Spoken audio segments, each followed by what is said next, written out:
Hey guys, what's up? And today we are back with a brand new tier list video. And today we will be tier listing. I got like 100 Disney movies here. Now these are just pure Disney movies. So no Pixar, no Marvel, no Star Wars, none of that. Only movies that were created by the Walt Disney Company or studios that were founded by the Walt Disney Company. So since they bought Pixar in like 2007, they aren't gonna be up here. Neither is like any like Fox movies if they have any. I think no, they do have Fox movies, but from what I know and understand, none of these are like Fox movies, so we should be good. Now we got four tiers. My greatest of all time movies, like my favorite movies, the best of the best. Good, they're okay, they're good.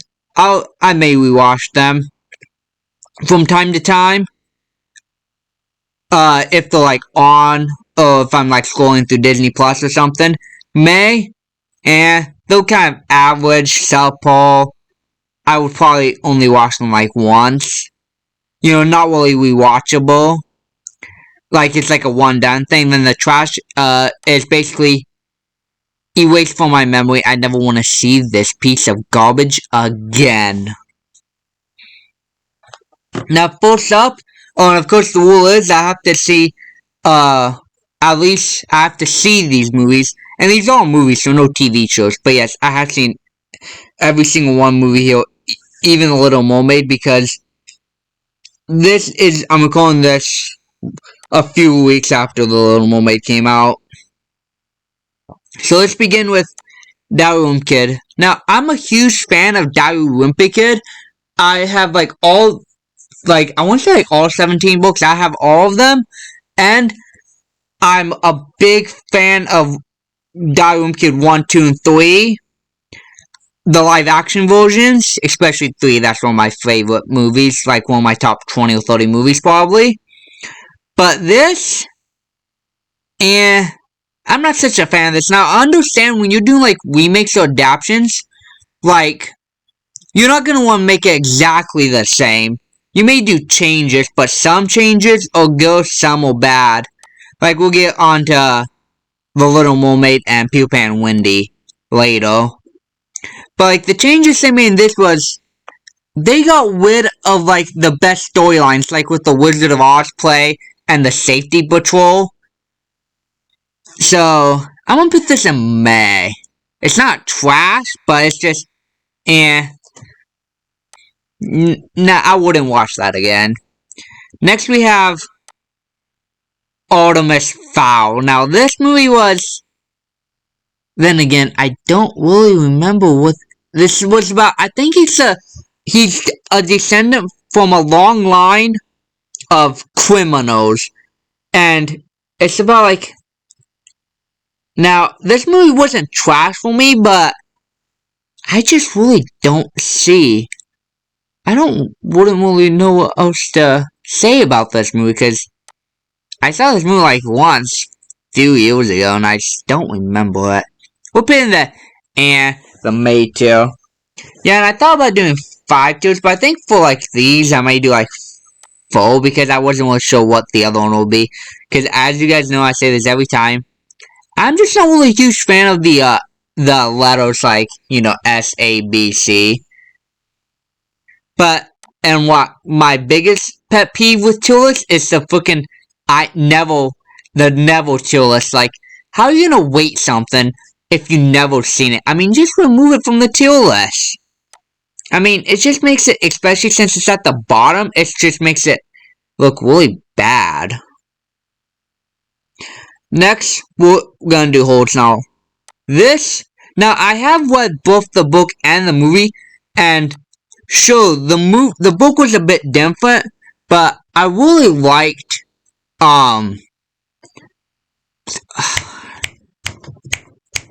the changes they made in the movie.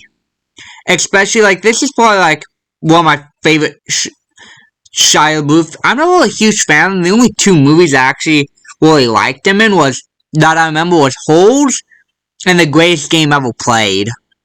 But, and me and my brother both agree that the Transformers is good, but let's be honest, everyone saw Transformers for the giant robots. And same with Indiana Jones. Indiana Jones 4. People saw the movie for Indiana Jones. But yeah, plus I really like Zero, and it was a nice movie. I love watching that movie.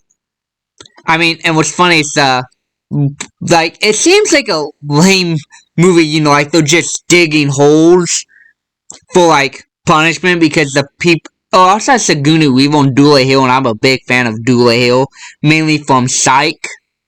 But yeah, so Shia LaBeouf, Hector Zeroni, no, not Hector Zeroni, that's Zero. Stanley Yelnats gets framed for, well, he's close with bad luck, so shoes fall out of the sky and hit him on the head, and they thought that he stole these shoes because they were stolen from a homeless shelter, because they were on display by a world famous athlete, aka Stinky Feet. And so he's supposed to, it was either go to prison or go to Camp Green Lake. And he chooses that. When he gets there, he finds out that him and the other campers have to dig one hole a day, because that, basically, that symbolizes, like, how do I say this? Basically, if you dig a hole a day with all that stuff, you're never gonna want to commit another crime again. With the off chance you get sent back, though, because honestly, if you go there for like 18 months, imagine digging a hole a day for 18 months. And it has to be the length and diameter of your shovel, and those shovels were pretty long. They weren't like small shovels, they were pretty long, and you could be like in the hot sun for like 6 hours if you're unlucky. And it turns out that the reason they were doing that is because the warden was secretly looking for the treasure of Kissing Kate Barlow, which was outlaw in the Wild West. Because the warden's I want to say grandfather owned the lake until it dried up.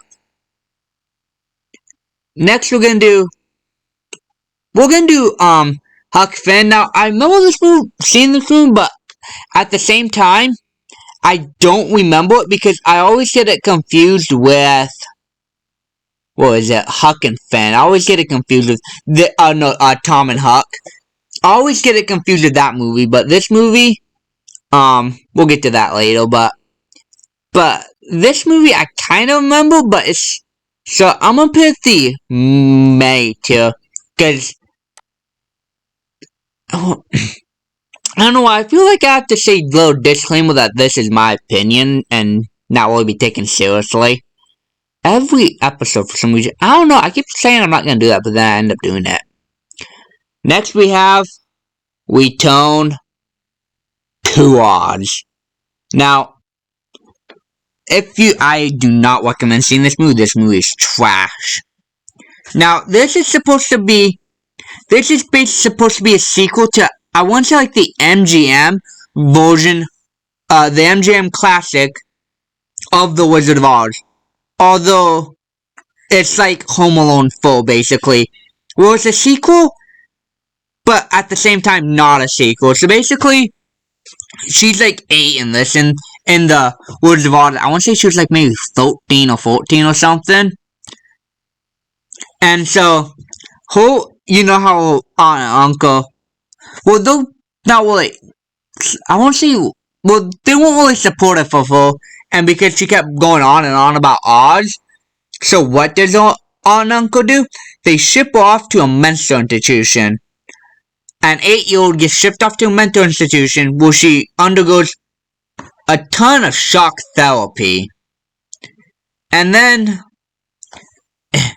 yeah, and then they go to Oz, they meet, like, a bunch of people like Ozma and, like, Mombi. I want to say who that was, well, I know that she did this in the book, but it was just really weird seeing this supposed to be in a children's movie. Well, she will detach her head and each head was like a personality or a save file, basically, in a video game. Well, she would put on, like, let's say head 37, and then she would have all the memories and personalities of head 37. But if she switched to, like, head 40, then it would be the personalities and memories of head 40. So that's, like, how Jack Pumpkinhead, this guy, came to be, because she hadn't worn that head in a long time, so she completely forgot about Jack Pumpkinhead until Dorothy found her. And it was not a good movie. Yeah, that is a Disney movie, says Disney on there, because I was like, I can't remember before I saw this, but I believe I saw it on Disney+. Next we have, what do we do?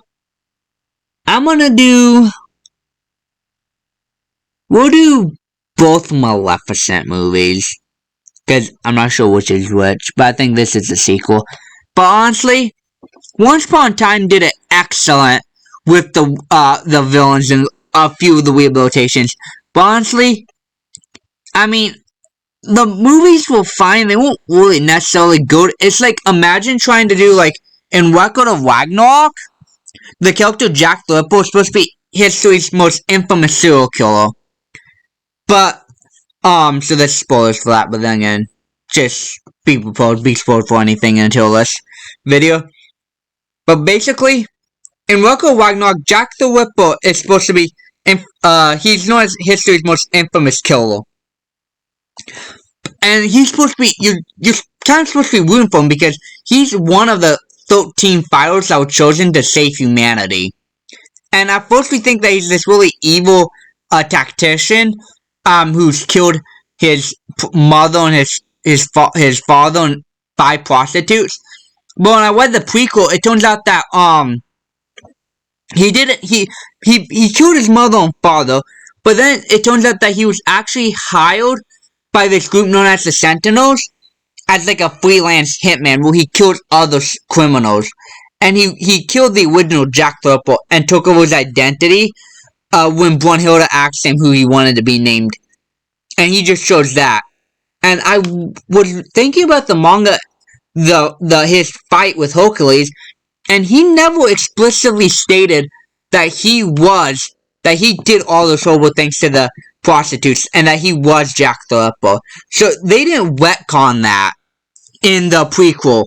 Because if you read it, Heimdall mentioned that he killed the prostitutes. Brunhilde mentioned some stuff, but Jack the Ripper never explicitly stated that he killed those prostitutes. And all the flashbacks Jack the Ripper had in Record of Ragnarok about his life, those are all canon. Those are all true things that he went through. So that's why they never like showed any he actually made prequels look, but like Maleficent, not so much. I mean, she went from being this really evil person who hated not Aurora but the parents, only to find out that she's not that evil. And so I'm tired of like these movies where they have like this really evil bad guy, and then they try to retcon it by making them a sympathetic. Like, for example, the Cruella movie. I don't think Cruella is on here. Maybe, I don't remember. But like, honestly, it's not trash. It's just that, I don't know. I'm not, personally in my opinion, I'm not a huge fan of these whole reimagining. Especially since Once Upon a Time did it like, I want to say years before Maleficent came out and Cruella. But those actually made it work. I like those changes. Because in that one, sure, you have a basic idea of who these characters are, but the reinterpretations of them, they're not like remakes. Like, for example, Disney is terrible at live action remakes, if you ask me. Like, for example, we're gonna do, I want to say, what's the Little Mermaid? This one. Now, I liked Prince Eric, but honestly, I mean, sure, you want to change it so it's not like exactly like the cartoon, but this is supposed to be a live action remake of the classic movie. And honestly, like, for example, like, The Waist Shop, the biggest controversy of this movie. And for me, it just seems like lazy forced diversity and like critic protection. Because how are you gonna hate a movie that's has the black minority as the leading actress? And this movie didn't really have like that. In fact, it was kind of a downgrade. Like with Atlantica, it was literally, from what I saw, it was literally just a bunch of seats in the middle of the ocean with like an arch, kind of. But on that, it wasn't like, I wouldn't watch that again where I can just watch the Ariel and the Little Mermaid Once Upon a Time, Joanne Garcia Swift show. But with this movie, yeah, it wasn't like, it didn't really have anything going for it when you can just watch the other movies. Like, The Little Mermaid has had it rough. Like, she's got a subpar sequel, an awful prequel, and, like, I didn't even finish the prequel, but I don't think that's on this list, though, or this tier list. And she's got, like, this live-action movie. It wasn't, like, that good. I wouldn't rewatch it. It's kind of trash for me. Just because I'm not a whole fan of the forced diversity. Like, like, why change them? Like, and this is for a live-action remake of the Disney movie.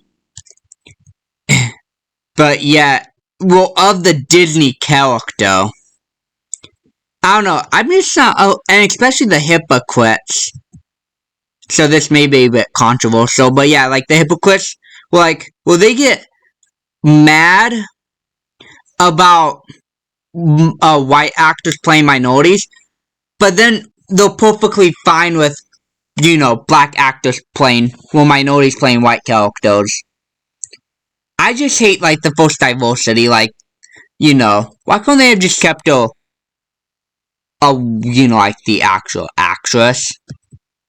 Because they literally, and plus, it was kind of a soulless movie. Like, they had nothing going for, like, Prince Eric, but that was pretty much it. But, like, they spent, most of the efforts on, like, the controversies, like, literally. That's where the main publicity came in. And it just looked, not only that, and especially Flounder and Sebastian, I mean, sure, they're like a crab and a fish, but they just look like any ordinary sea animal. At least make them, like, unique. Like Sebastian, he doesn't even look like a crab, he looks more like a lobster. That's what actually a ton of people actually thought he was in the cartoon, was a lobster. And they looked unique. They were completely, like, different than, like, all the other animals, practically. You could tell them apart. And also, like, Scuttle, I don't understand, like, I thought, from what I understand, seagulls can't go underwater for that long. Yet, Scuttle spends, like, 5 minutes underwater, and he talks underwater. Like, how does that make any sense? But, yeah, well, I actually kind of like Ursula. She was pretty good.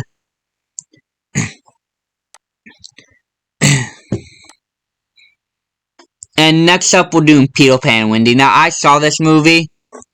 Again, this kind of suffers from the same problem. And I know what you're probably going to say. Yes, there has been Lost Girls on the Lost Boys, but in every Disney adaptation, there's always been all Lost Girls. Like, seriously, why do they need to change in Lost Girls? That defeats the whole purpose of Peter Pan. He literally said, Wendy asked him that, why there was no Lost Girls, and he literally said, girls are too smart to get lost. So they're all Lost Boys. And Lost Girls were just kind of annoying. Like, when Wendy arrives, she's like, you're not all Lost Boys. Well, you're not boys. And then the twins are like, so? And I don't know what's up with these live-action set designs with Little Mermaid and Peter Pan and Wendy, but they were just plain awful. Like Neverland looked like they went to an open field in New Zealand, dropped off the characters, and said, okay, here are your lines, go act. And same with Skull Walk. They had like it didn't look like a skull at all. It literally looked like a mountain with holes in the side of it. And like they didn't even do anything in Neverland. It was literally they came to Neverland and they started finding pirates like right away. Like they didn't even get to explore Neverland that much. The only character I really liked in this was Jula. Like the characters just fell flat too. Like there was literally like nothing going for it. Like Wendy, the Darling siblings were like okay, they're just so same with Tiger Lily. She was literally just so, and I don't know why, but she was like the only Native American. They didn't even have a tribe. They just had a, and it was like it felt like a last minute added addition because like oh we need more diversity. Let's throw in this Native American, and which is really funny because I just thought of this. I'm recording this before Lilo and Stitch live action coming out that they're working on, and people actually got mad because the actress who was cast as Nani wasn't Hawaiian enough.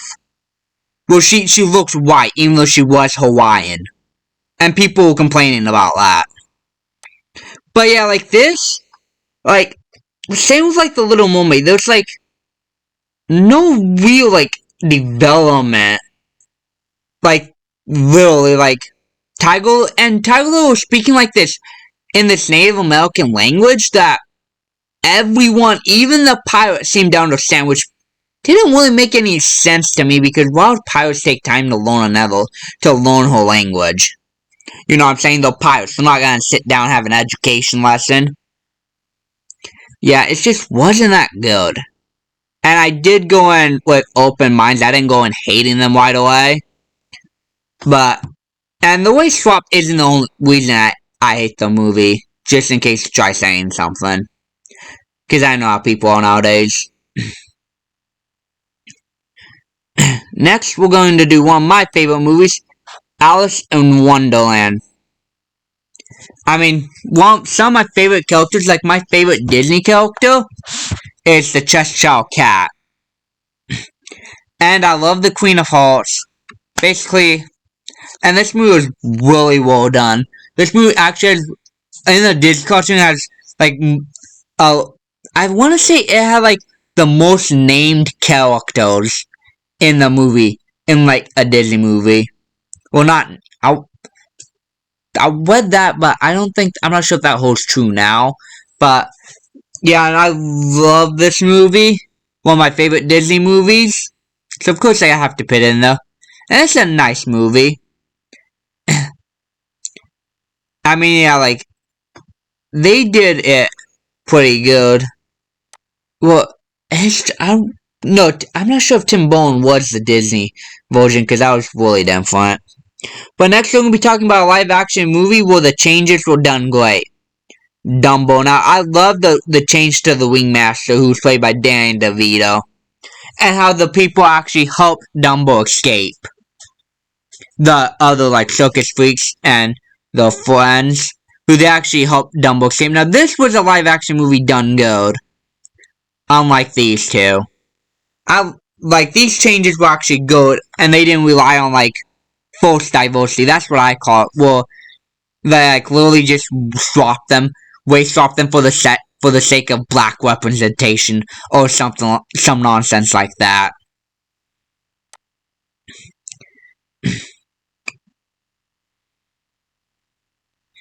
And next up, we'll do Aladdin. Now, I like, Jasmine and the characters, especially Jafar and, the genie.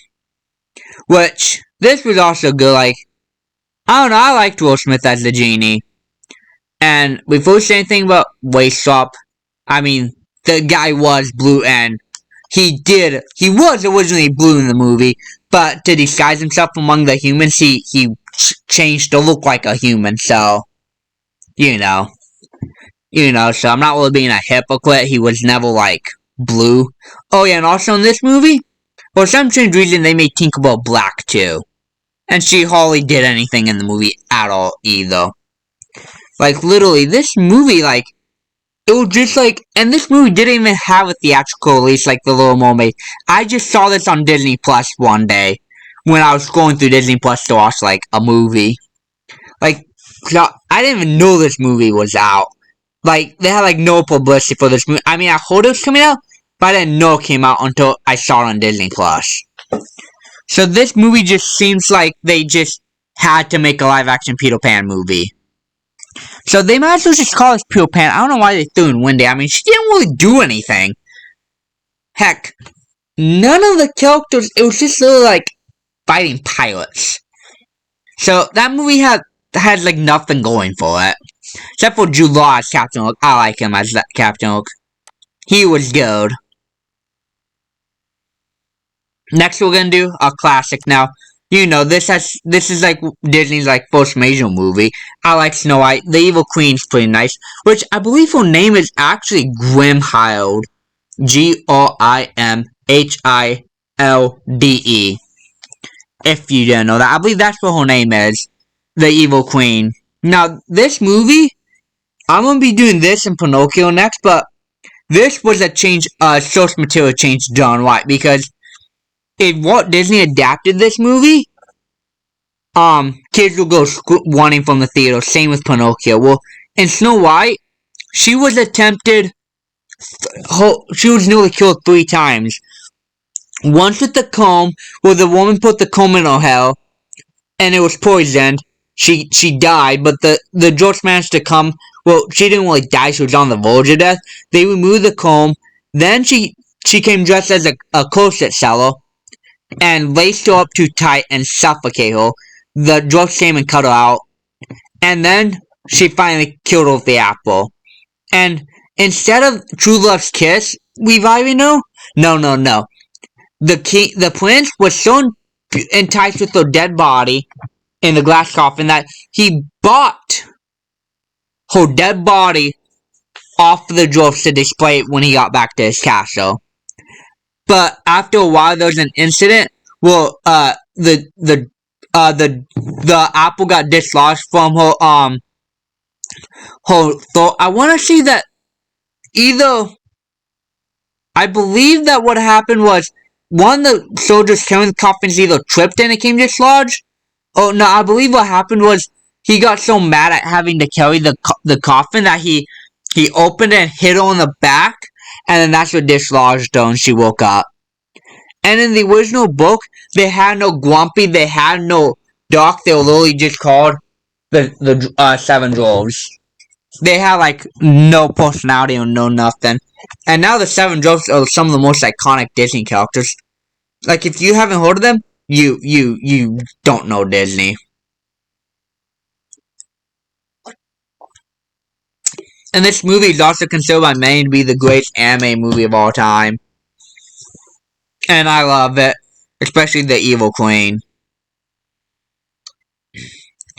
Next we're going to do Bedknobs and Broomsticks. Now, I want to say this movie is about a witch who has children visit her for some reason. And she has this magic bed knob that when you put it on the bed, it basically transports them to this animated world. And they do stuff. And May. Next, we'll just hit Blank Check as well. Well, basically, this kid is riding his bike, and this criminal ends up hitting him. And he's on the run from the law, and he doesn't have time to, like, do anything, and he doesn't want the kid calling the police who know by. So he writes him a check, but he wants to have time when the police stop coming to see what's going on. So then he hands him the check, but he forgot to write money in it. So the kid ends up getting this idea to write $1 million on the check, and then he deposits that and gets $1 million. So then he pretends to be this rich guy named Macintosh, and has like this really cool mansion with like a slide in it. And next we'll do one of my favorite movies, Pinocchio. Now in this movie, the book is completely different. Originally, Pinocchio was actually supposed to die in the book, but the editors were so horrified that he made him change the ending. because Kolodi actually wrote this book as a warning to what happens when you're a bad child. And yeah, because at first Pinocchio is this really big joke. He gets Geppetto arrested. He throws temper tantrum. He literally locked Geppetto out of his house and burned his feet off, his wooden feet off, because he sat too close. He fell asleep too close to the fire. Then he got conned by the fox and the cat. They tricked him they basically hanged him. That's where he was supposed to die, but the Editors made him change it, so he didn't die. He even went to this place and got arrested by for getting robbed because he was arrested for stupidity and foolishness. Then, and when he goes to the Land of the Toys, because they're called Land of the Toys, not Pleasure Island in the book, he meets a Candlewick, or Lampwick, depending on which version. The book has one name, and Disney has another name. So, and then he meets, his real name is Romeo, so I'm just gonna call him that. Romeo gets turned a donkey, but Pinocchio escapes. Because in the book, there was no big, whale, monster. So then he meets Romeo as the donkey a few little while later, and Romeo dies from exhaustion. So the donkey dies. Oh, and he also kills the talking cricket in the first 5 minutes of meeting him. He got so angry with the cricket, and then threw a hammer at him and killing him. So yeah, it's a good thing he changed this. Now next up, we're gonna be doing Encanto. Now, I mean, I like the superpowers kind of, but no, I would have liked if they explain more about it. But literally, they were losing their superpowers because they were drifting apart as a family. I don't know. I'm just not really a fan of the whole just like dying. Well, that's fine, but like, I don't know. Disney's been doing that a lot lately. Well, they'll literally like, and especially since the main character doesn't have any superpowers. I don't know. I wasn't really a fan of the movie, and especially like, we'll lose our superpowers because we're drifting apart as a family, and the house is crumbling beneath us. So yeah, not much to say about that movie. I'm just not really a fan of the whole, not really having a villain type thing. I mean, Disney has created some of the most iconic villains, like Dr. Facile, the Evil Queen, the Queen of Hearts, Maleficent, Shan Yu, which we're going to be talking about. Now, first off, of course, Mulan has to go on one of the greatest Disney movies. Except it got muddled with this sequel and the live action. But yeah, Mulan, loved Mulan as growth as a character. And surprisingly, they did a pretty good adaptation from like a 250 word poem. Shan Yu was a very terrifying and badass villain, if I say that. And it has one of the greatest train montages in cinema history, especially with I'll Make a Man Out of You. I mean, I watched that movie a lot, especially Mushu. I mean, he's really funny, and Quickie, and like Li Shang and her friends. But unfortunately, take everything you know about this movie and flush it down the drain. We're doing live action Mulan.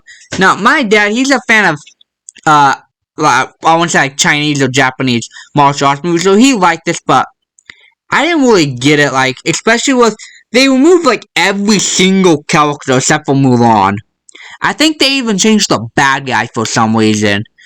And, like, they added in this Enchantress for some reason, which made absolutely no sense. And I guess I mixed, like, the context, the subtext or something, but literally, she appeals, tries to kill Mulan.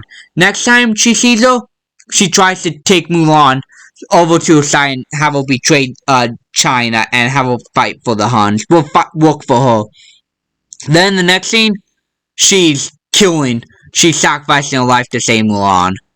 and they moved Li Shang, and for like some very stupid reason, like they didn't like the Me Too movement, kind of. Well, they didn't want her to like fall in love with the superior or something like that, because I guess they thought that was wrong. And like they replaced Mushu with a Phoenix that put like just for whenever she needed it and the time needed, and it didn't do anything. It just stole though. And like, except for the Emperor, I like the Emperor. He was kind of a badass with his stuff. But on that, yeah, there wasn't much going for.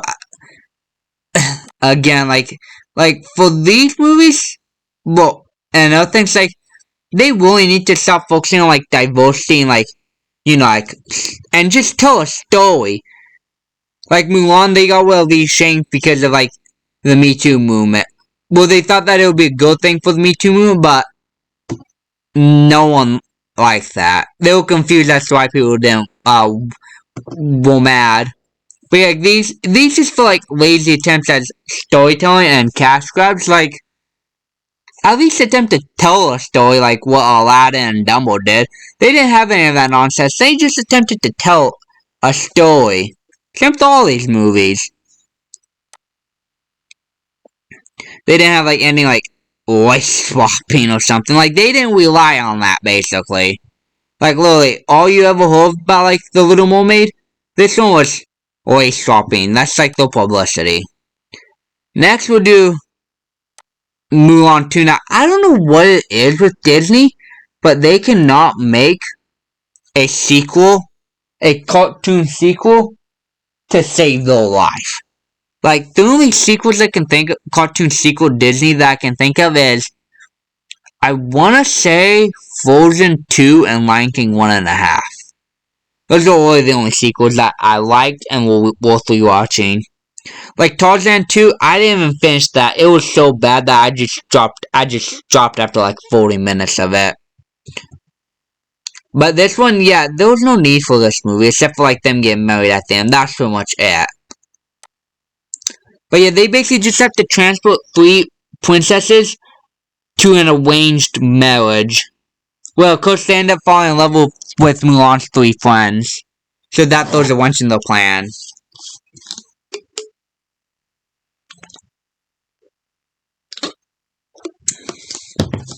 So, I don't know. It's kind of trash. I wouldn't rewatch that ever again. Next we have National Treasure. Now, I'm a big fan of treasure hunting movies and Nicolas Cage. Like, Nicolas Cage is one of the most wide variety of acts. Like, he's not afraid to take risks. He's done horror movies. He's done, adventure movies. He's done animation.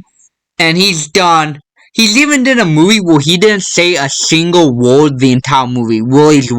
I want to say, yeah, it was Willy's Wonderland. So he's not afraid to take risks to experiment, and this movie did not disappoint.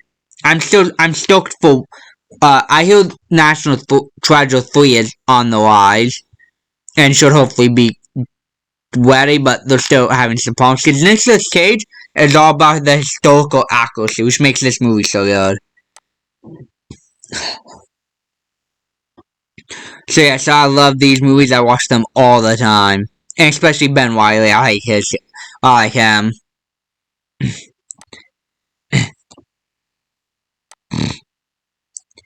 Next we're going to do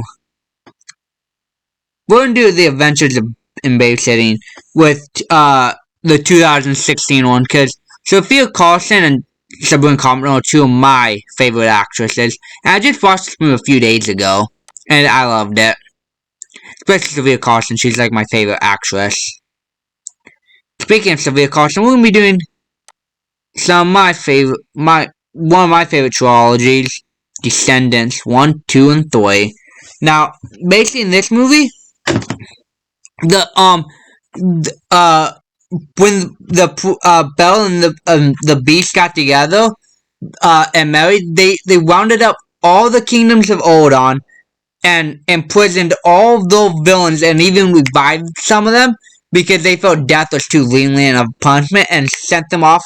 I don't know why I keep snapping, but sent them off to an island called the Isle of the Lost, and 20 years later, the son of the Beauty and the Beast wants to give them a second chance, so he selects so since he's gonna be king's first proclamation is to give the children a chance to live at Odin, so he begins with full Jay the son of Jafar, Carlos the son of Cruella, Mao the son of Maleficent, and Evie the son of the evil queen to live a chance at in the school.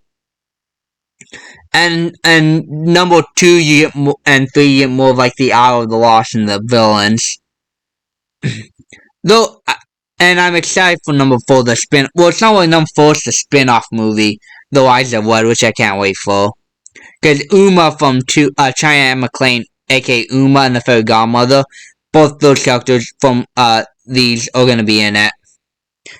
But yeah, I like these movies, especially Evie. She's my favorite character. Next we have Chip and Dale Rescue Angels. Now basically this is kind of like Who Framed Roger Rabbit, the modern version of it.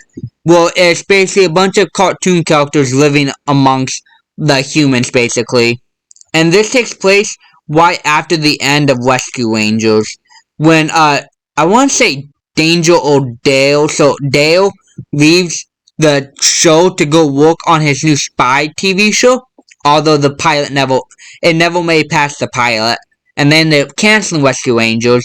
So like years later, one of the friends goes missing, and they have to figure out who it is with the help of some of the friends.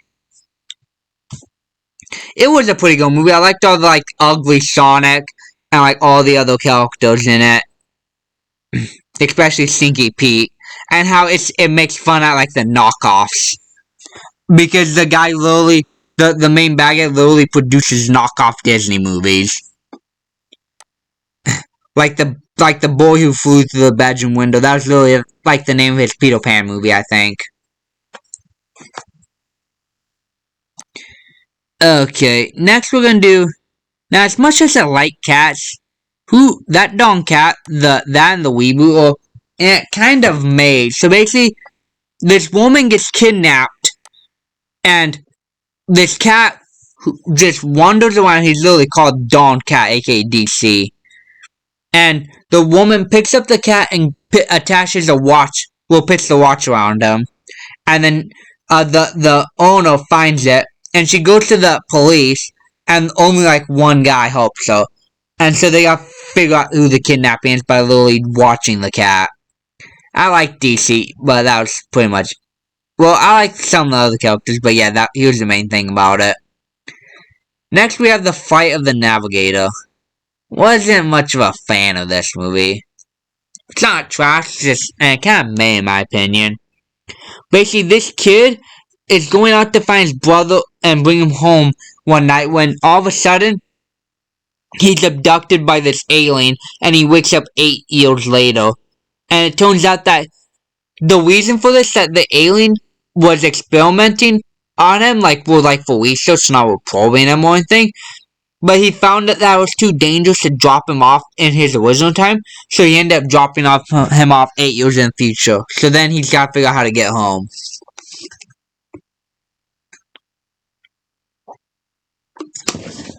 And of course, you know Lilo and Stitch has to be a good movie. I mean, Stitch, he's the guy. Plus, I love all the experiments. He's like 6... I want to say 636. 616 is the name of the main Marvel Universe. But yeah, but I don't have high hopes for the live-action Lilo and Stitch movie. I'm not sure, but I've seen some pictures now. I'm not sure if those are edited or made up or what, but he just looks ugly. But, he better look as cute as this. If Sonic can do a live-action video game character, a hedgehog. Now, of course, I have ugly Sonic, but I think it was I want to say the odd ones out who theorized that it was a publicity stunt, because you make an ugly character, like ugly Sonic, you get people talking about him, you delay the movie and say you're gonna fix the problem, and then you come out with a really cute version of the hedgehog. You get free publicity right there. Because you get everyone talking about how ugly the character is. Unfortunately, now, Sonic got great publicity for that. It was like the complete opposite of the Little Mermaid. But yeah, hopefully they do stitch some justice. Next we'll do Cinderella. Now I'm gonna put this in the go-to because, I mean, I like the live-action version, but honestly, the two sequels it got, it was kind of muddled by the two sequels. Do I have the live-action Cinderella movie here? I thought I did. Maybe I didn't. Oh, but yeah, I liked it, but that's why I don't like 2 and 3 just were not that good. And 2 was literally just a compilation, like Tarzan and Atlantis 2. See, I don't know what's up with them making like Atlantis 2 and Tarzan, I believe, were just Tarzan 2 were literally just a bunch of episodes thrown together into one cohesive movie. Like, because Atlantis was supposed to have a TV show called Team Atlantis, but that never made it past, like, the final stages. It had a few episodes already, but they never really released it. But yeah, I don't know. And, like, they have, like, those freaking compilations sequels, which were not good at all. Probably why I don't like them. Next we'll do Jungle Cruise. Now this was a pretty good Dwayne Johnson movie, probably one of my favorite, because I love the Conquistadors ever since Scooby-Doo Mission Incorporated. And they did a pretty good job at adapting the ride into the thing. I really love the backstory between Dwayne Johnson, his funny part as the Riverboat operator, and it turns out that he's the Riverboat operator when in fact he built the entire town himself. Because he's like 600 years old, because he was close to never die. Next we're gonna do the good Peter Pan movie. Now Captain Hook is one of my favorite villains as well. Well, one of my favorite Disney characters in general, and this was a pretty good change done right. And how he was much better, because like in Once Upon a Time, they made Peter Pan evil, because in the book, he was originally supposed to be this really mean person, but they ended up changing it when the guy ended up changing when Captain Hook was introduced. I think I need to reread the book, because I want to say according to John Solo, he was still kind of evil. I'm not sure if that was the final version or the before Captain Hook was introduced. But yeah, now that acts like that had a vibrant Neverland. Like they went to all these different locations, did all these fun stuff. Captain Hook was still menacing and funny as heck. Like, you know, now think about it. Did they ever have TikTok in the movie? I think they did, but he wasn't very memorable because I don't remember seeing him. And TikTok Clock is one of the most memorable things about this movie. I mean, he's an alligator that likes to eat. Like, he wants to eat Captain Hook because he tastes so good. Especially the whole clock thing where Captain Hook is paranoid of clocks. Because whenever he hears ticking, he thinks the clock is coming to get him. But that was a good movie. But unfortunately, Return to Neverland, I don't put this in May because it was literally just daughter Wendy doing like the exact same thing as Wendy did. Not much of a... I wouldn't watch that again. Next we got Aladdin. Now this was a pretty good movie. Nice change to the original one, because in the original version of Aladdin, he was also kind of a joke. So this is what I'm talking about. Like, these Disney cartoons are kind of classics.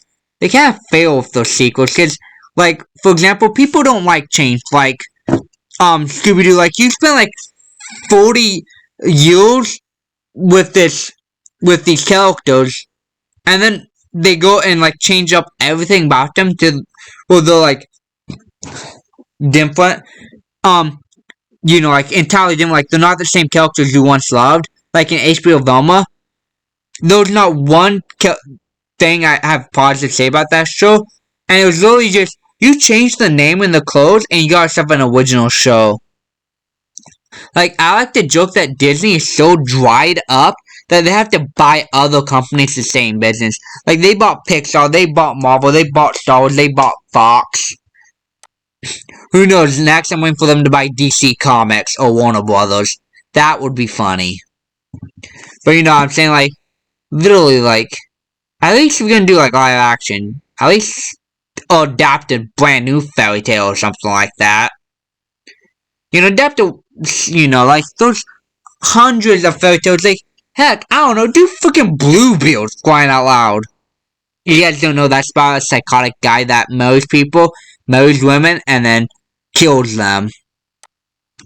And he has an entire room full of his dead wives that he, like, hangs on, like, meat hooks or something. But I don't know, I mean, you have better luck with all these movies like Mulan, Peter Pan, Wendy, Little Mermaid. But Beauty and the Beast, now this was a pretty good adaptation.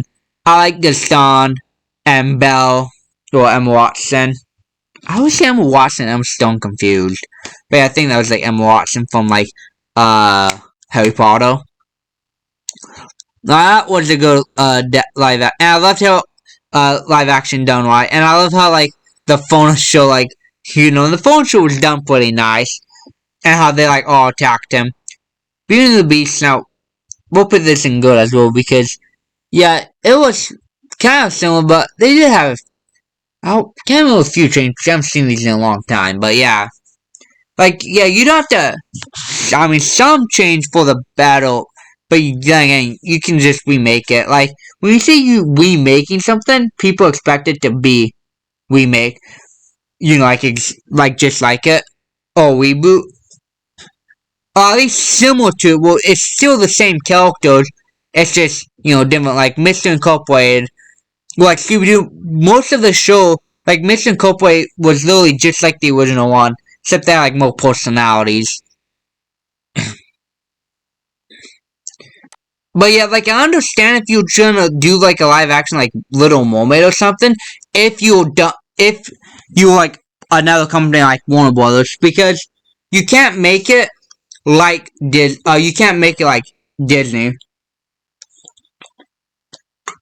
Because that would be trademark infringement. So you have to change it up. But still make it to still the adaptation that everyone knows and loves. But I understand that, but no, these are like the same Disney movies. That they're made by the same company that made all these classics. It's like they're just cash grabs at this point. I'm sure that and those were good and that, but like these live actions felt just like cash grabs. Especially Peter Pan and Winnie. That movie was like marketing was terrible. It didn't even get a live action release, which I don't know why that didn't, but Little Mermaid did. Next, we have one of my Christopher Robin. I love this movie. I watched that a lot.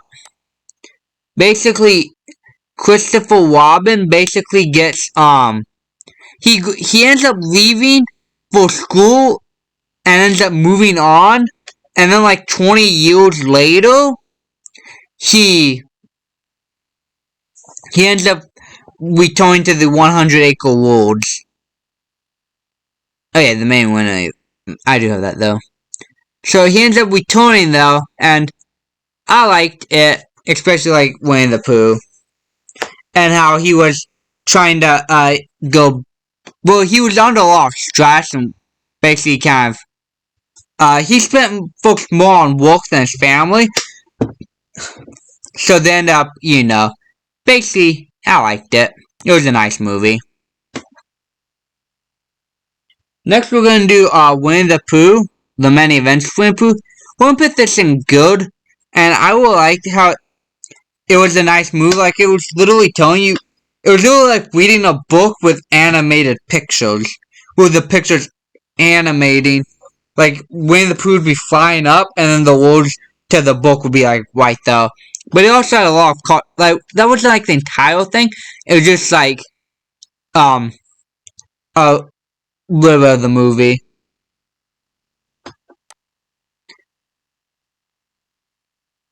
Next we'll do Moana. Now I wasn't really a fan of this. I don't know why, but I just wasn't really a fan of Moana. I wouldn't watch that ever again.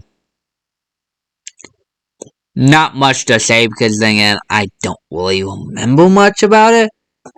I just didn't like it. Next we'll do Fantasia. Now honestly, this, if you're a fan of like, I want to say like, orchestras basically, then anime orchestras, then yeah, this would be nice. But honestly, I wasn't really a fan of that. I think did I ever finish the movie?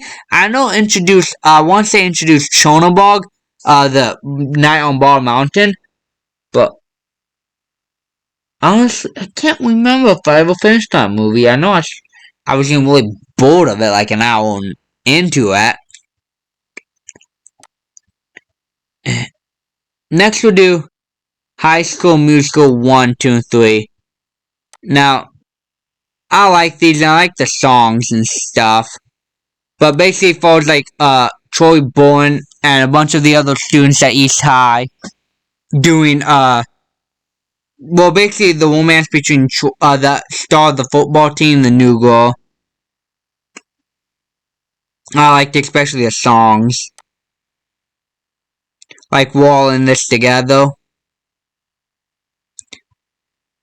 Next, we'll do Freaky Friday now.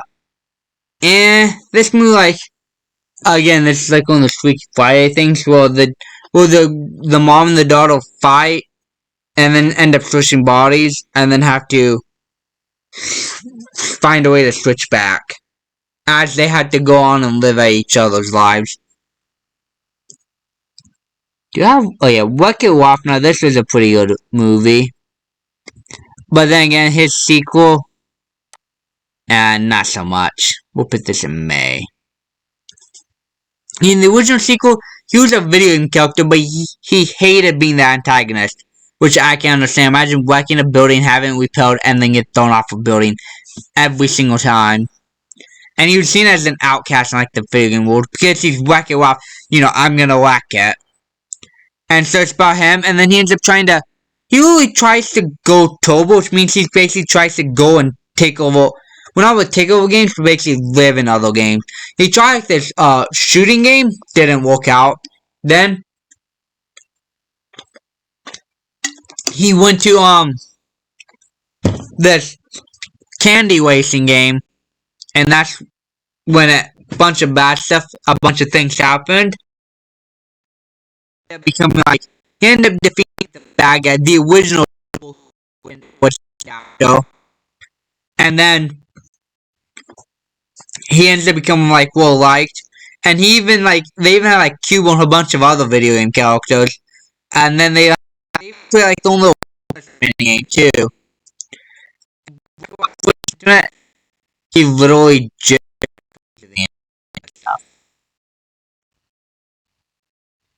I don't know my things like flowers thing. Next we're gonna do I don't see Hunchback Notre Dame 2, I don't remember if I was on there. Now this was a pretty good movie. I mean this has like a really great villain, Claw Full, who wanted to kill all the gypsies, and then again the freaking sequel. We went from a gypsy murdering priest to a guy who wanted to steal a giant bell. I mean, sure, not every villain has to be like evil, like an upgrade, but seriously, how can you go from that to that?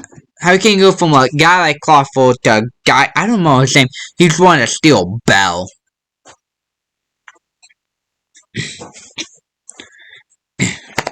Like, sure, not every villain has to be it, but, I mean, like, come on. It's like Mulan 2. I don't even think there was, like, a villain in that movie. But yeah, it was a major downgrade.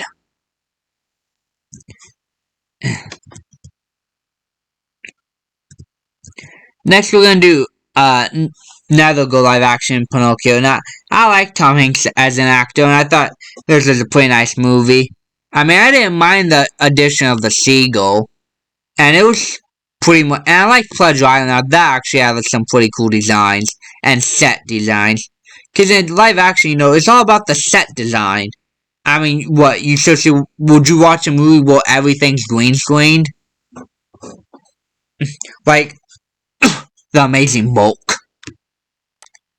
I don't understand the movie, but I saw part of it. Well, like trailers for that looks awful. But yeah, like animations, like them, drawings, but like live action, half of it is the prop design, like, well, the set designs, like Dumbo, Aladdin, Pinocchio, even the Jungle Cruise. But these, not so much. This set design the set was fine, but and everything else about the movie just sucked. And like Mulan, also, she had like nothing to like improve on. Like Mulan, she went from this kind of like this person who didn't know anything to this badass who already knew everything and had nothing to improve on. I mean, like, why? And then they introduced this thing called Chi for some reason, which I know what Chi is, but seriously, like, why do they keep trying to introduce magic into Mulan? I mean, sure, it takes place in ancient China, but, like, seriously, we're trying to make this a sci-fi movie or something? Next, we're gonna do Cool Running. Now, this is a pretty good movie. It's based on a true story, but it's completely different at the same time. Well, in this movie, this guy's preparing for the Olympics, and he in Jamaica, they don't have any Winter Olympics because it's Jamaica, what are you gonna do? And then, but during the one, he ends up tripping and taking down two of the guys with him, so he ends up getting disqualified, basically. On two, he was about this bobsled, and he gets this friend who's a pushcart driver, which is kind of like Mario Kart Double Dash, where you push the car. Well, I don't think they have that Mario Kart Double Dash, or how that works. But then they end up tracking down this disgraced bobsledder, and then they end up forming a team, the four of them, to try and win the Olympics, the Winter Olympics. It was a pretty good movie.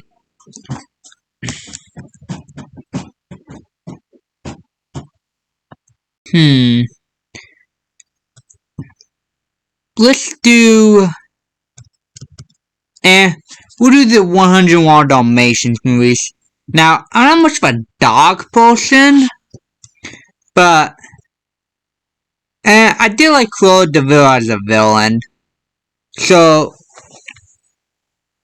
we'll put on the good tier, just because, well, I like Cruella de Vil.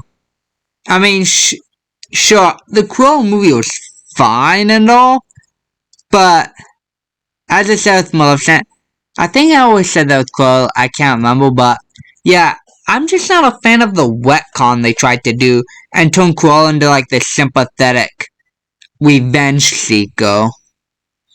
That's why I like Once Upon a Time's Cruella. They actually kept her like the OG cartoon character. But for the live action movies, I'm gonna put these in May. Just because, especially the second one, like, for the longest time, I always thought, like, the owner of Perdita, the woman, I can't remember what her name was.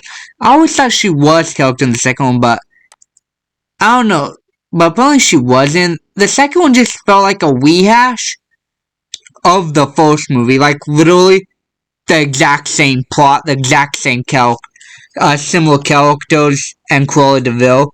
Basically the same thing. She wanted to kill the dogs again. Only this time there wasn't 100 dogs, there was like 8 of them. I don't know, it just felt like unnecessary. Like, why didn't they even make this? I understand if it was a new villain, but they brought back Cruella de Vil. So it was basically the same movie as the first one, with like a few minor changes, basically. Next we'll do the DuckTales version of Aladdin. Now, I like this movie. Well, I'm a huge fan of the DuckTales 2017 series. I mean, the original was fine and all, but I'm more of a 2017, but I like the movie, especially the Genie and Scrooge McDuck. Because Scrooge McDuck, he is the GOAT. He is the witchest duck alive. And he's hilarious. And he'll do anything for money. Next we'll do Lady and the Tramp. See, I'm teetering between trash and May because this movie was, I don't know, it was just like, I mean, sure, it was better than, I'm gonna put this in May because it was more along the lines of the cartoon. So, yeah, we'll put these here. I'm not really a fan of that, but it was a lot better than these because that stayed true to the roots. It didn't try to change like everything. Like, what's the point of adapting something if you're just going to change everything about it? Sure, make it your own, but at that point you might as well, you know, make an original character. It's like, I like to say, it's like you're gonna adapt Peter Pan, but instead you turn him into a superhero and drop him off in modern day New York, and his base is called the Neverland, and his sidekick is Tinkerbell, and his allies are the Lost Boys. Like, at that point, you might as well just create your own character. Next, we'll do Hercules. Now, I'm gonna put this in gold. I mean, like, this was completely different from, like, mythology. Because in this, it portrays Zeus as kind of a good father, when in reality, he was not a very good person. But then again, if they tried doing what they did with Pinocchio and not Pinocchio, what was Snow White, then yeah, that movie never got made. Did I put Pinocchio up here? Yeah, he's right here. Next we'll do Hocus Pocus. Now, as much as I love magic, I wasn't too much of a fan of this movie. Like, I still haven't seen the second Hocus Pocus movie that came out like a year or two ago. And that movie, and I wouldn't watch it again. Same with all this. It's basically the I wouldn't watch it again too. But Frozen, I do like Elsa and Anna. And the second one, and we'll put the second one in gold. I mean, sure, it's one of the few, it's like one of the only 2 or 3 Disney cartoon sequels I like. But that's why it's not a May. But I just really like Elsa and Anna, and the villain Hans wasn't that good, because, well, originally Elsa was supposed to be the bad guy, but when they wrote the song Let It Go, they saw how uplifting and powerful it was, so they changed it and made Elsa, like, kind of like an anti-hero type thing. Next we'll do Song of the South. Now, before we say anything, this movie supposedly, I don't know why they say this empowers, like, romanticizes slavery, or makes it seem better than it was, but apparently this movie took place after the Civil War, and, well, people act like all slave owners were complete psychopaths. Besides, well, I'm not saying, you know, some were downright evil. But, I mean, it's kind of offensive to assume every person who owned slaves was psychotic. I mean, look at, you know, George Washington. First president, helped free us from Britain.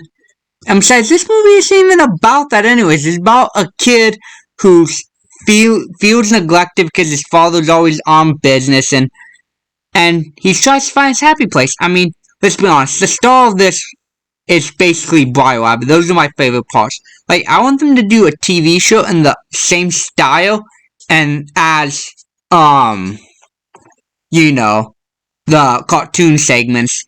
Like, just have it begin with, like, Uncle Remus telling a story and then have, like, the entire episode be one of those stories. Because those, like, I want to say about 100 Uncle Remuses. I have the book somewhere. But yeah, I want to say there's about 100 stories about the Brio Rabbit and his friends. Next we'll do the Black Cauldron. Now, I remember watching this movie once or twice, but I don't remember much about it. So I'm gonna put this in May just because I don't remember much about it. I know there was, like, I want to say the Horned King, but yeah, I don't remember. I keep getting the protagonists confused with this King Arthur from Sword in the Stone, but I forgot those two completely characters. I don't know why I keep thinking that. Next we'll do The Fox and the Hound. Now this is a nice story about friendship.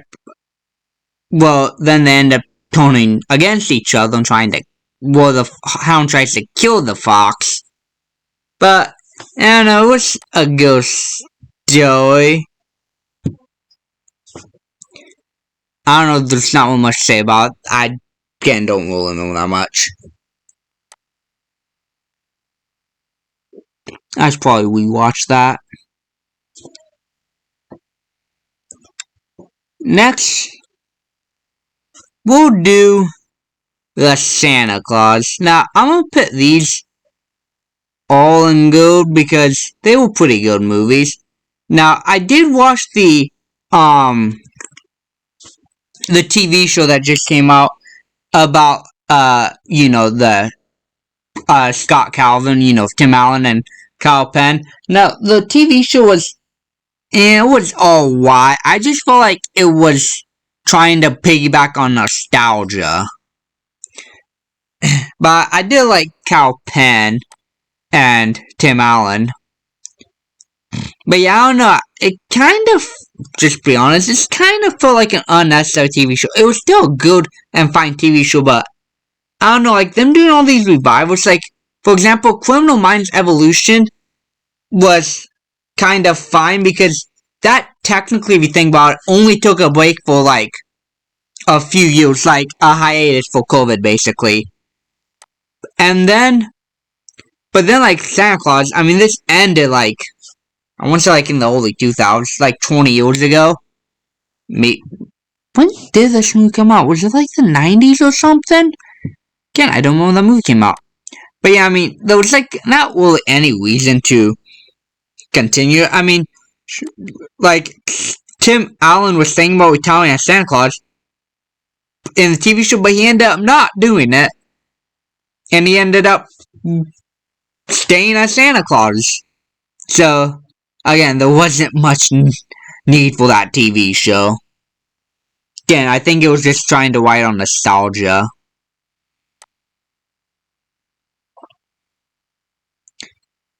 Next, we'll do Tarzan. Now, I'm gonna put this in good because I really like because for me, some of the things that make you like the Disney or like the songs, and I really like the songs like Some Man, but I saw the TV show and not the TV show, I saw the second movie, and that movie was not that good.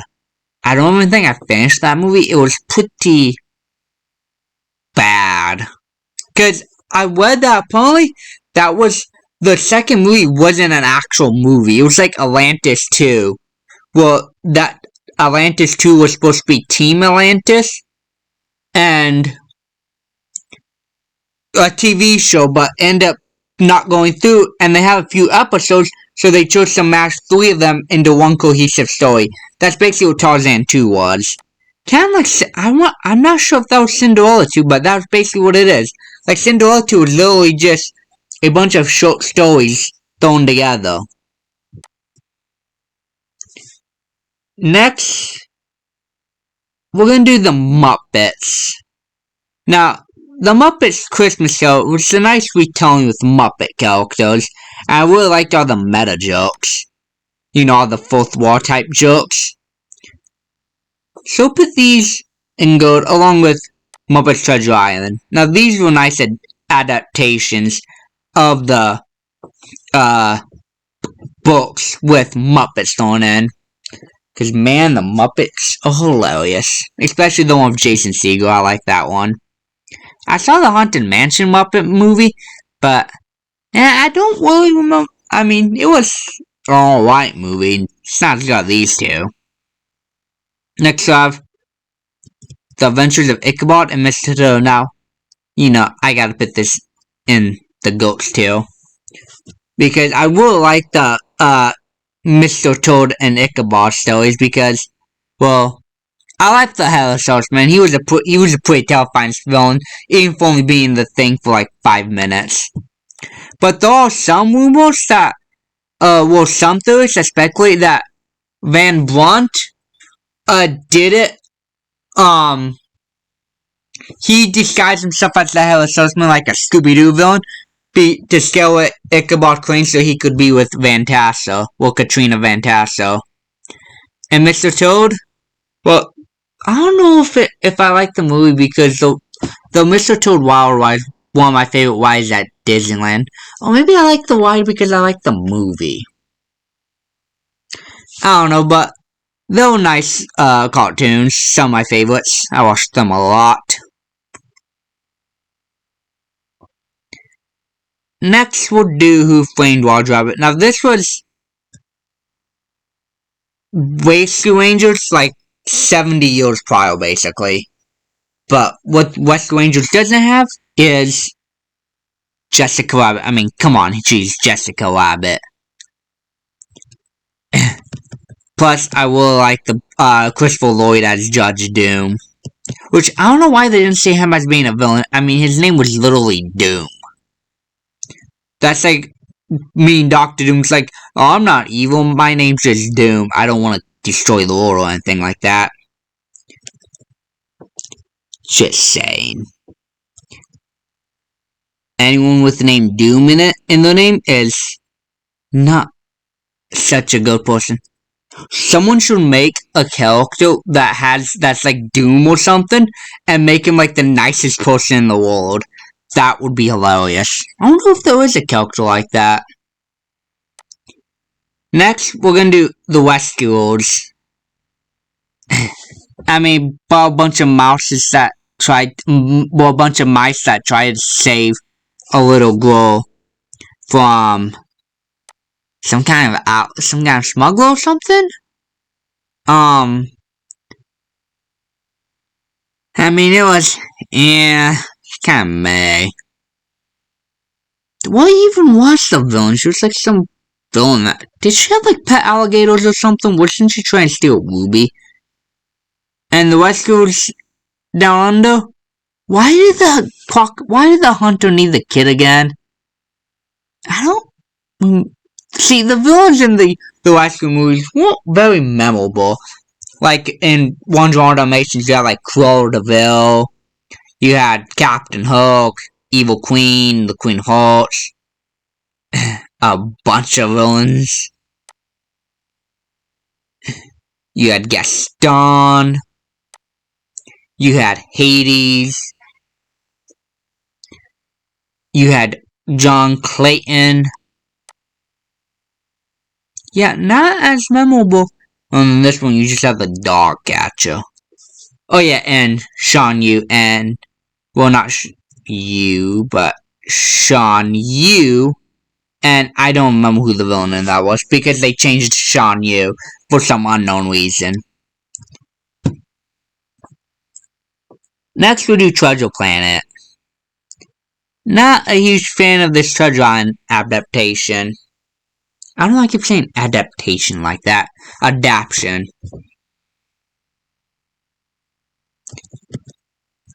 Now, the Mighty Ducks I like them. I'm not much of a hockey player, but I did like the Mighty Ducks trilogy, especially Kenan Thompson in 2 and 3. But yeah, basically this guy, Emilio Estevez, will coach Bombay, gets in trouble with the law, and he can either go to prison or coach Pee Wee hockey team. So he chooses to coach the Pee Wee hockey team in order to win a championship against, and they managed to get the final one is that he has to win the championship against his old team. Well, not his old team, but the team from when he used to play on, and still had the same coach. Because he used to be a hockey player until he ended up missing the game-winning shot, and that's the only tournament that's the only championship they did not win because Coach Bombay, when he was a child, missed the goal-winning shot. Next, we'll do Sleeping Beauty. Now, this is a good Maleficent. I mean, no disrespect to, I won't say Angelina Jolie, but not a fan of these whole redemption stories. And yes, I'm recording these in parts. I'm not sure if I mentioned this before, but, well, not like parts, but I took a break and then came back like 3 days later to finish this tier list. But, so basically, yeah, because once upon a time, they didn't put the character, well, those stories in like a restriction kind of, because, well, I don't know how I say this, but basically, they didn't advertise Once Upon a Time as a remake of Disney characters. They did it as fairy tales from the Book of Fairy Tales. And the reason Walt Disney was stories are so similar to those is because he was one of the original authors. I believe he was the author before Isaac Heller was. But like these are supposed to be the origin stories for this Disney character, but they went in the complete opposite direction. They made her like a gold person for some reason. I mean, like, she's Maleficent. She's one of the most terrifying people of them all. Like, what King Beast said to Ben in the first Descent movies. She's one of the most terrifying villains in Disney. And she had no redeeming qualities in a cartoon. I mean, she coached the baby to sleep. She imprisoned the prince to die. Hang on. She imprisoned the prince to basically, I want to say, die? Or to be freed after like 100 years. And he'll come out as an old man. And apparently this movie bombed, which I don't understand why. I mean, it was a pretty nice movie. Next we'll have the good Little Mermaid. Unfortunately, it was muddled by a sequel, a prequel, and the live-action movie. At least it was kind of saved by the Once Upon a Time, because Joanne Garcia Fisher will always be my live-action Little Mermaid from Disney. Yeah, but basically the sequel she has a daughter, and the prequel it's just her as a kid trying to convince her father to bring music back into the kingdom. Because the king tried and ban music because that's what his wife loved and his wife died. So yeah, prequel and kind of lame. And so I don't remember what the villain was in the prequel or the sequel. I think the sequel had like the relative of Ursula, like this cousin or something. I don't know, my cat is very active. Well, not active, but she just keeps walking while meowing for something. But I don't know, I guess she just gets antsy. Next, I have one of my favorite movies, Tom and Huck. Now I like this movie a lot. Basically, Tom and Huck go to bury a cat in a cemetery because if you do that on the day someone wicked was buried, you can kill wolves. Well, but they go there and they witness a grave robbery turned murder. And so they make a pact to keep their mouth shut. But Tom starts feeling guilty when someone else is gonna go down for the crime. So he's gotta make up his mind on what he wants to do. Either not say anything, let a killer and go free and an innocent man die, or let an innocent man go free, catch a killer, and then most likely be hunted down and killed. And Injun Joe was a pretty terrifying villain.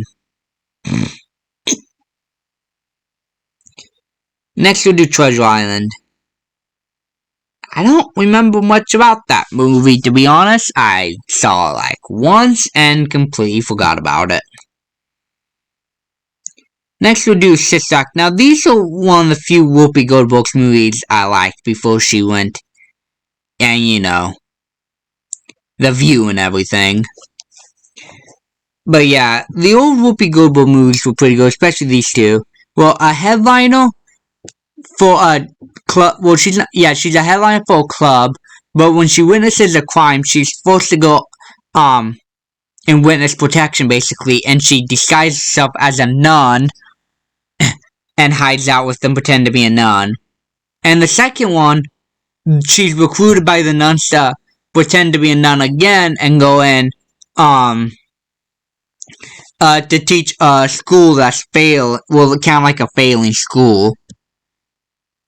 And there's rumors that they're making a third one, but I'm gonna be honest with you, I don't think the third one's gonna be any good. Especially since like 40 years later, pretty much. And, you know, don't need to say much more on that. Next we'll do Sky High. Now, this movie, it's about the children of superheroes. No, we're gonna bump this up to this, because I really like that movie and I watch that all the time. But yeah, basically the superheroes attend the school in the sky to learn how to use their superpowers and become superheroes, or some choose to become villains. But yeah, it's a pretty good movie. I like the characters and the superpowers. Like one, literally, his superpower is to glow in the dark. Another one just turns into liquid, like melted popsicle, and then another one just turns into a guinea pig. That's it, just a guinea pig. But then you have one that can control plants. You got one that can turn on fire. You got one that has flight and super strength.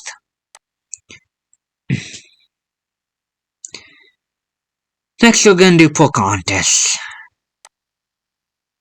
Not much of a fan of this movie. I mean, apparently it's like nothing like the source material is based off of. And plus, the second one, I don't know, the second one just wasn't that good. And especially like John Smith and John Rolfe. But then again, having two characters the same name isn't really confused. Well, that's not really a bad thing, because, you know, that happens a lot. But yeah, who was the villain? Was Governor Ratcliffe the villain in the second movie? And I know he was the villain in the first. Well, he wasn't really a villain, he was just a really bad person who wanted to kill the Indians, the Native Americans, and take over their land. Next we have Robin Hood. Now I'm gonna put this in the go-to because, well, although I'm more of a fan of the Once Upon a Time Robin Hood and the Taron Egerton and Jamie Foxx Robin Hoods, that movie was alright. It's a nice little Disney cartoon. And plus, I love Robin Hood. Well, I really just want to love any Archer-based hero, like Hawkeye, Green Arrow, Artemis, Red Arrow. Next we'll do Way and the Last Dragon. Now this movie, kind of forgettable if you ask me. I think she was looking for, like, pieces of like a dragon or something. And like literally, I don't think anyone except like a few dozen people know this movie. Comment if you actually, if you've actually remember Way of the Last Dragon. Next, we have the original Pete's Dragon, which basically a kid has an invisible dragon. Yeah, nice premise. Not really my type of movie. My mom likes that movie though. But me, not so much. I wouldn't watch that again. I've seen that enough times. Next we have the Jungle Book. Now, I like Shere Khan as a villain and Bagheera Mowgli. Because I'm not sure. I saw in a facts video that it's pronounced Mowgli, not Mowgli.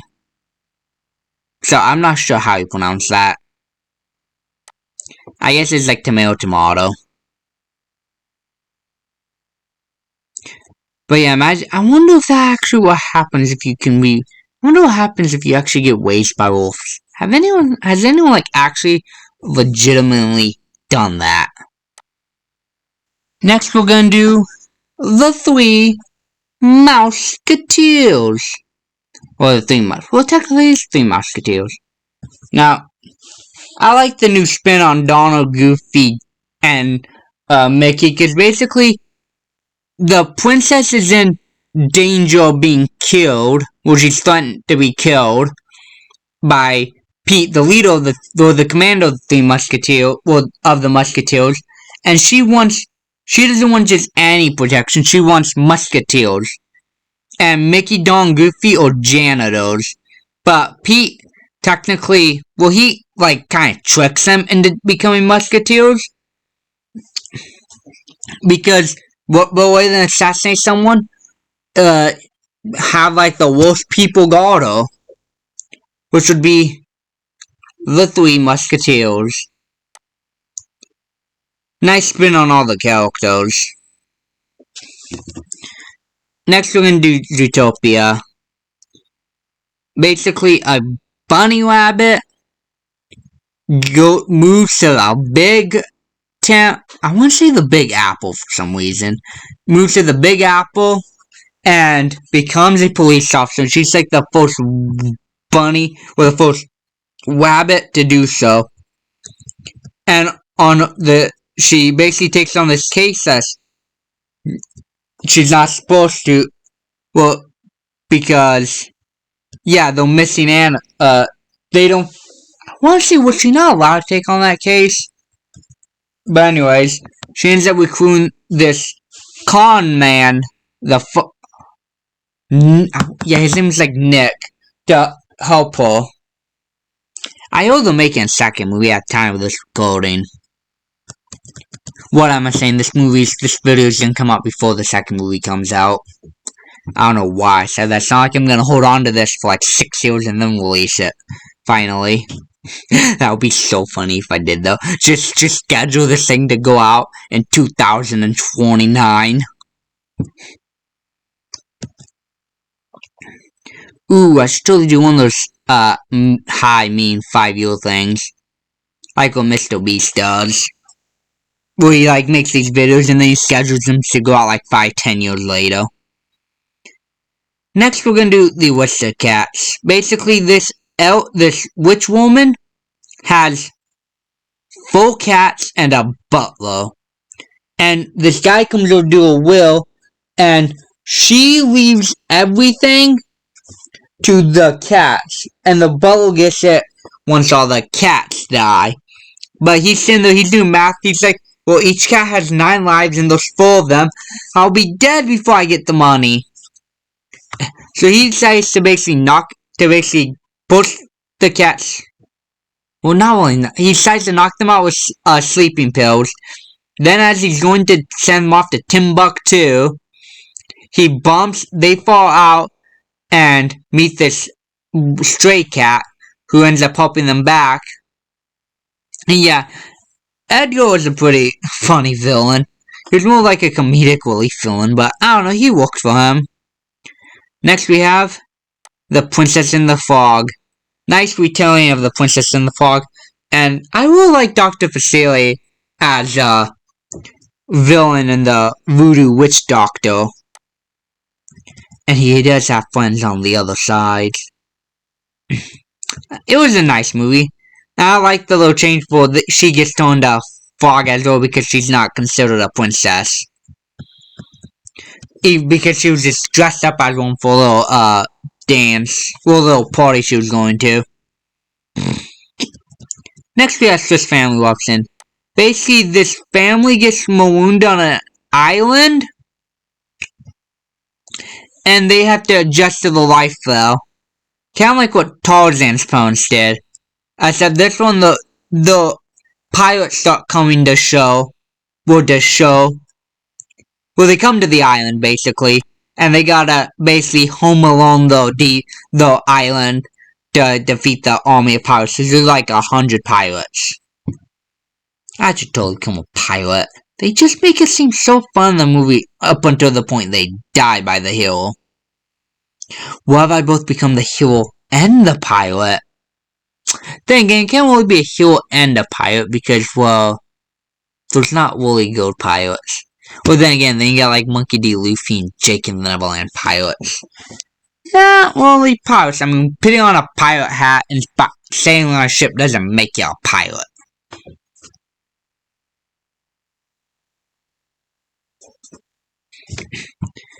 Next, we do The Lion King. Now, The Lion King 1 was good. I like Scar as the villain. Basically, a lot of these are based on how memorable they are, like the villains and stuff. And 1.5 I liked, but 2... What was 2 again? Was it like Simba's daughter or something? And I don't even think I ever saw The Lion God. I saw like... maybe... 1 episode? But yeah, basically, he's supposed to be Simba's supposed to be the prince of like the line because, you know, the king. But his father is murdered and Simba thinks it was his fault. So he runs away.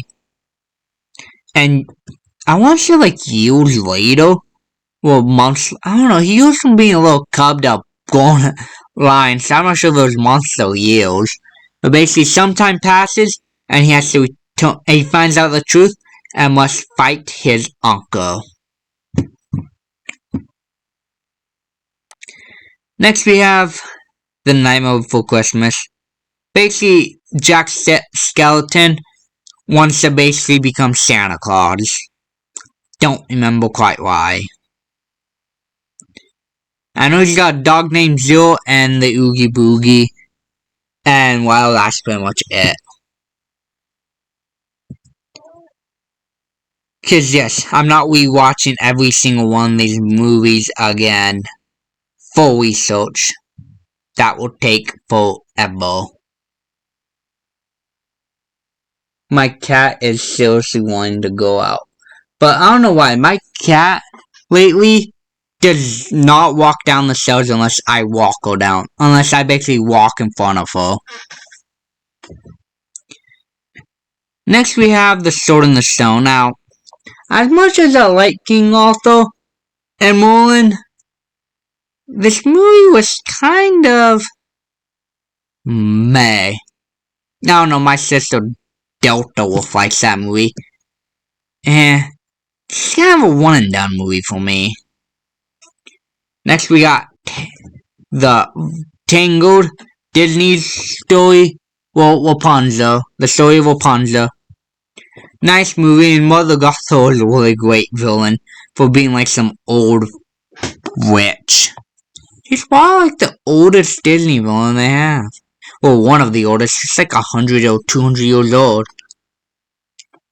Technically, if she uses the flower, does she stop aging? So does she get stuck at the age, or does her age continue and she just doesn't age? Like, does the whole age basically reset? Like, if she's like 80, she takes the flower, does she reset back to 60 or something? Like, how does that work? Because I know once the her friend cut her hair and she lost her powers. She turned to dust and ashes. So did the time catch up with her or something? I don't know, man. These are questions to be explained. Next we'll have Mary Poppins. A good movie about a father who's a banker and he's super busy, so he instead of spending time with the kids, he gets I want to say like a nanny, and in comes Mary Poppins, and both helps the father and the children get closer together.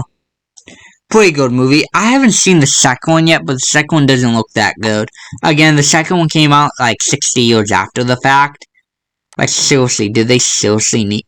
I don't know why I said seriously twice in one sentence. But, like, did they seriously need to make that sequel? No, you know what? I did see the second... I just remembered. I did see the second movie. It's like 60 years after the fact, but it takes place like 20 or 30 years later. That's why I do remember now that I did see that movie. But yeah, the second movie was... if I was on here, that would be May, because I was on here because I completely forgot that I saw that movie. But yeah, I remember distinctly now seeing that movie. Next we'll have Goofy. Nice little twist on Goofy and gives more spotlight to Max, because I don't know, I feel like Max is such an underrated Disney character. Like, he doesn't appear in much stuff except for like the two Goofy movies, the Once and Twice Upon Christmas. Was he? I can't remember if he was in the first Once Upon Christmas movie, the Disney cartoon. I don't remember if he was in that, but yeah, he's not in much stuff. They just seriously get him in more stuff. Cause yeah, not think about it, I haven't seen him in much things. Dumbo. Now, the Wingmaster wasn't really necessarily a villain, but I don't know. Not big of a fan of animal cruelty. I mean, the way that they just dress the elephant up in that clown stuff, and people are excited about it, and no wonder. Well, I don't know. Circuses are fine. They just, I don't know why they treat the animals so badly. Well, I'm not saying every circus does that, but I don't know. That's what people complain about.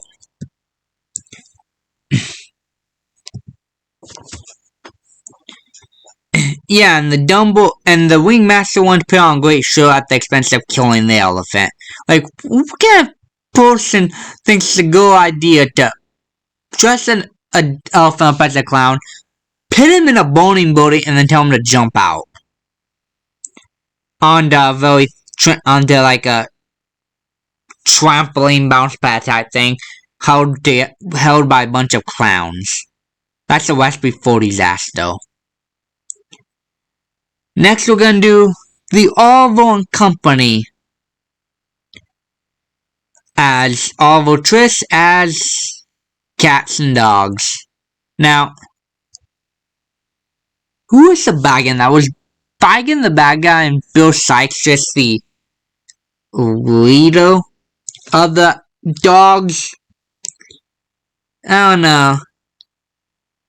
Basically, this guy's in debt and he's gotta pay it back, so he gets this new cat who ends up getting adopted by this witch wolf, and he decides to kidnap the cat and sell it for ransom, only for things to go very badly.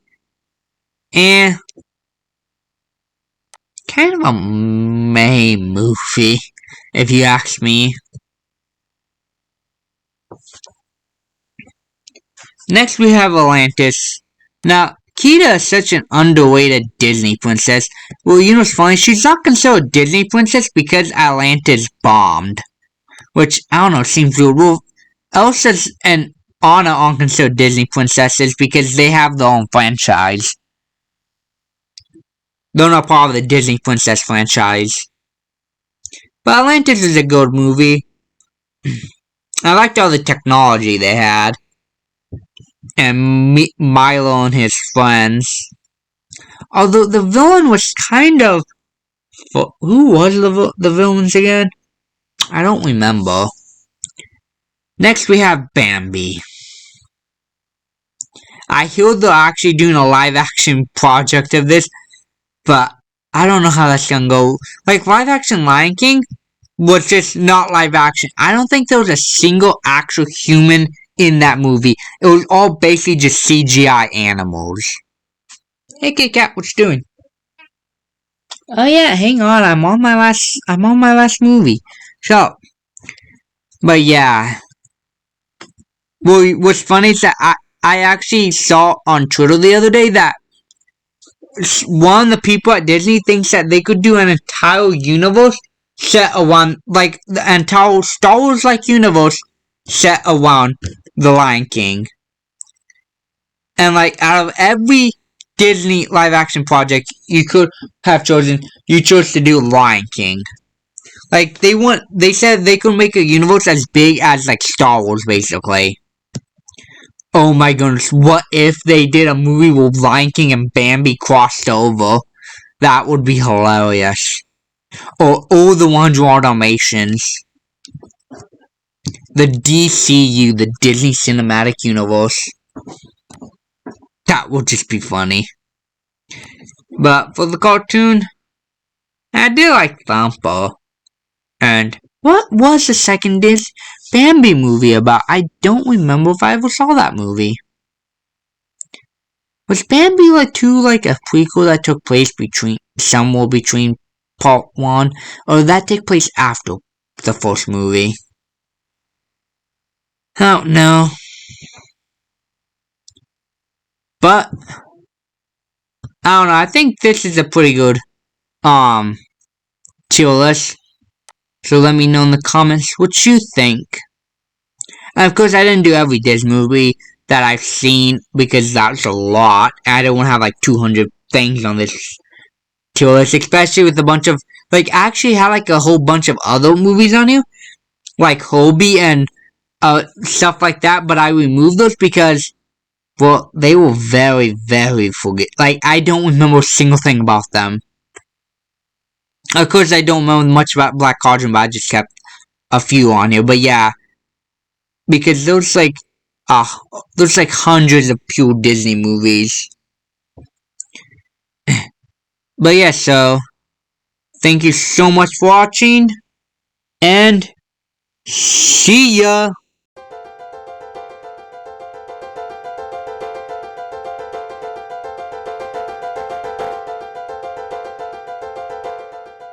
Finally, we have Haunted Mansion.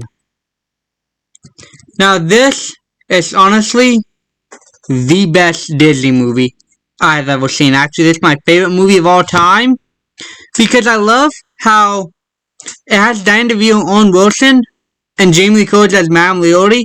Plus, it actually used a lot of the ghosts from the ride. This was more of Haunted Mansion than the Eddie Murphy movie is. Although I do like both of them. So, I highly recommend watching this movie. You will not regret it.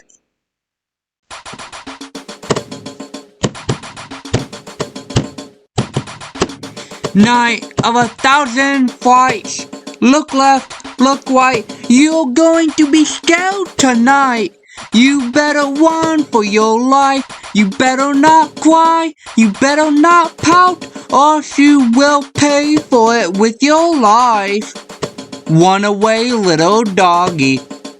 I bet you won't come back, not even for a Scooby snack. This is quite the frightful night. Scooby-Doo, wherever are you? What a night for a black knight. Better disappear like the phantom shadows.